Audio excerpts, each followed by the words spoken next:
$250,000, all from one channel in 1 year from YouTube Shorts.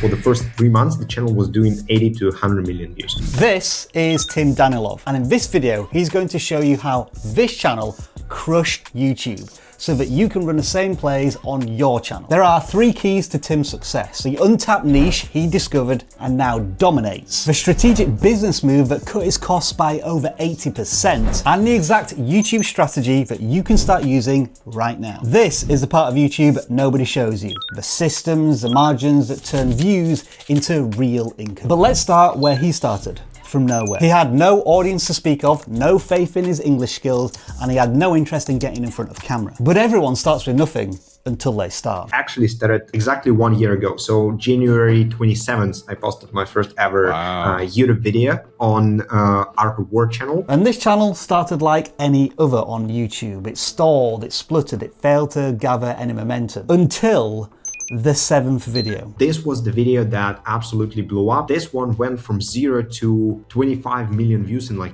first 7 days. So this video got us monetized on the channel. 25 million views. Not bad, right? And Tim monetized the channel within the first month. And with more shorts getting similar view counts, the coin really started to roll in.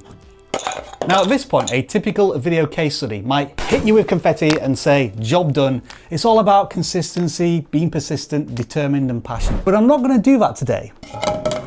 For the first 3 months, the channel was doing 80 to 100 million views. What I didn't tell you is it was still not profitable. I was making like $6,000 to $7,000 a month, but I wasn't making any money for myself. Here is the truth that most case studies skip. The money was real, 7 grand coming into the channel every single month. The challenge was that pretty much all of that money was immediately going back out into production. Think Mr. Beast reinvesting every single dollar he earns and more back into his next video. And it's the same thing here, just on a smaller scale. The income was there, but the margins simply weren't. And it all came down to that niche we were talking about earlier. Several $1,000s to produce around 15 videos a month. After 3 months of running it negatively, I was about to close it basically. So Tim is 3 months in, blowing up audience-wise, and yet he's still on the verge of calling it quits. But a year later, Tim's channel is still there and thriving. So what changed? Well, it wasn't making better videos or building higher view counts.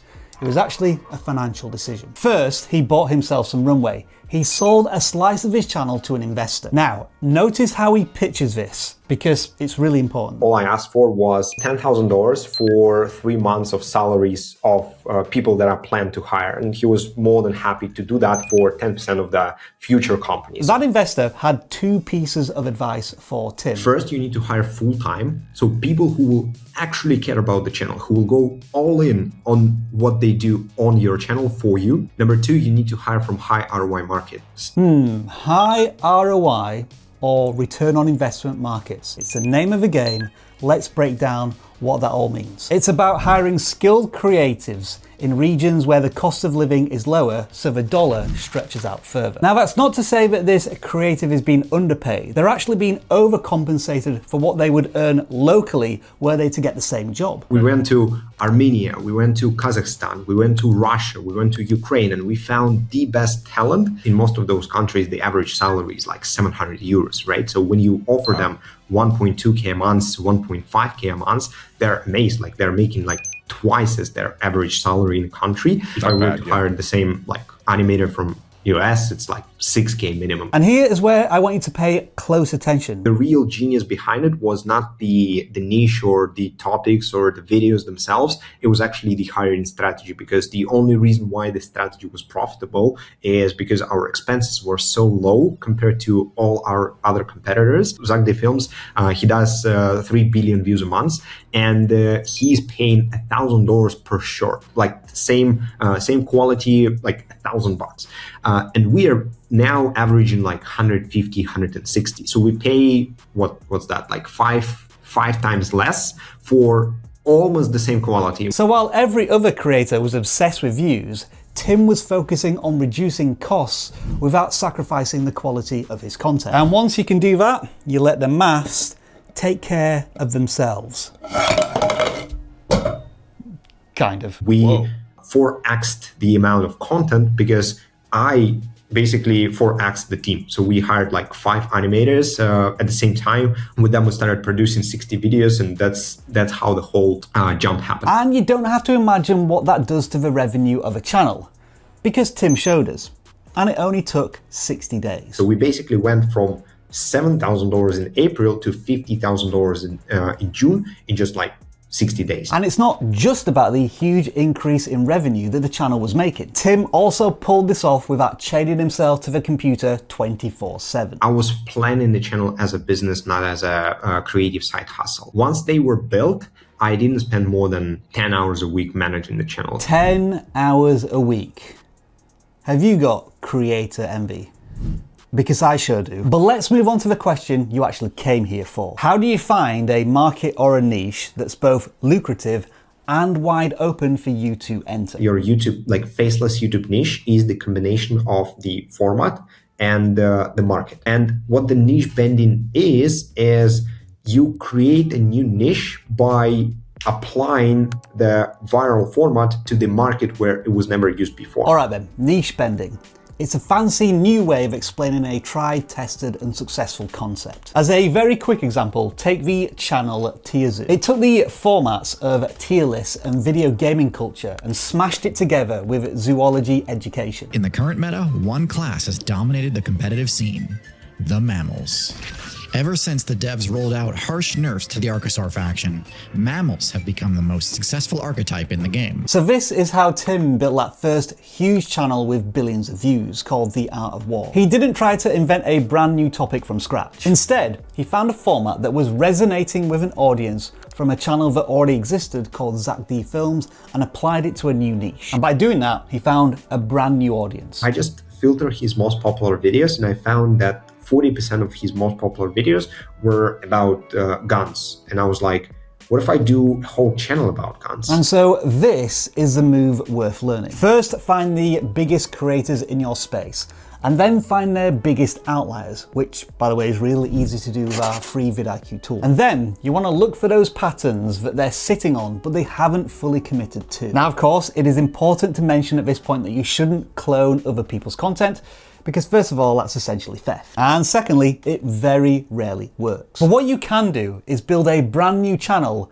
from all of the ideas and the formats that these creators basically left on the table. And there is one more magic ingredient to this formula. The simpler your niche, the quicker it gets saturated. The harder your niche to replicate, the more time you actually have to make money with it, because like you'll just have this niche for yourself. You'll just monopolize it before everyone else can get in. Tim searched out one of the hardest niches on purpose, and now he completely owns it. He dominates it. Now you might be looking at $10,000 an investor and thinking to yourself, this is a part of a strategy I can't realistically copy. But I have some good news.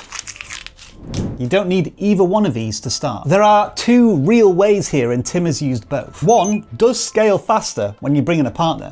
The other, you can start today for free. But to continue Tim's story first, he did bring in a partner. Now that can be an investor, but it could just as easily be another creator. Somebody who's just as fired up as you about a YouTube idea. Someone that you could team up with as co-founders so that you split the work, but also the upside. Either way, what made this work for Tim was the pitch. He didn't ask for a favor, he brought an opportunity and a plan. I also knew that he wanted to expand on different social media. And I was like, can I be your case study? Can I just open you this kind of like door to YouTube, and I'm gonna do everything myself? As for the second path, well, that's one that all of you can use right now. Start with nothing. AI is free. If you go into the YouTube app, you can prompt anything into existence through YouTube Shorts, and it doesn't cost you a dime. But obviously, you need to create this AI content the right way, not just slop. There's a proper use of AI where you build a connection with the audience and the audience trusts you. So it might be an AI influencer talking about finance. We saw channels like, for example, Fast and Fred do really well. And here's another AI stack that you could potentially use. Nano Banana for the images, Grok or Kling to animate, CapCut to assemble and add the subtitles. The barrier in this day and age is not money. It is lower than what you think, and that is exactly why it works. But it is now time for the honest disclaimer. I don't want to sell you the fantasy that this is the perfect solution for big revenue on YouTube Shorts. It is still a very volatile part of the platform. Shorts can turn on you fast. Around November, basically the whole Shorts algorithm was flooded. 33% of the feed is now AI slop. Those 3D videos, I think they got messed up with the AI slop. YouTube just started to deprioritize the 3D videos. And at this point, Tim does what every good creator is willing to do, not turn themselves into the victim. Instead, he reads the market and adapts when it begins to shift. It's been 19 days and we haven't posted a single video. It's not always the wins. Sometimes you go through, tough times, but you have to keep going, huh? In this case, the market cooled off for one of his formats, so he's reallocating, easing off on that channel and putting his team's energy where the momentum is right now. But notice how he can survive bad months that completely wipe out his competitors. It is the same reason he was successful in the first place. His costs are so low that the channel remains profitable even when views are falling off a cliff. If we strip away Tim's story, what we're left with is the strategy. 5 steps, in order. You're welcome to screenshot this. Find an underserved niche by filtering a bigger creator's best videos for the patterns they're not fully chasing. Take a proven format and bend it into a niche or a market that's never seen it before. Hire full-time from low-cost, high-talented regions so your cost per video is a fraction of your competitors. And then, once the channel is proven to work, scale your team and your video output. And always keep an eye on those costs to make sure they're low enough that you stay profitable even through the bad months. And notice what's not on a list: going viral or being in front of camera. This is about understanding YouTube and treating it as a business. Today, a little over a year since Tim started, he doesn't just run one channel anymore. He has a portfolio of channels, a real company behind it. What I want to get to is 10 branded faceless channels in a portfolio, doing about $2 million a year by the end of this year. Across all of our projects, we now have 44 people working for us full time. All of which leaves us with one burning question: why gift all of these strategies and all of these insights to people who could well become Tim's competition by this time next week? I'm here to help creators heal from this disease, which is basically doing everything by themselves and thinking they will still somehow grow, because they won't. So I want to hear from you. Whether you are already running a faceless channel or you're thinking of starting one, has all of this inspired you?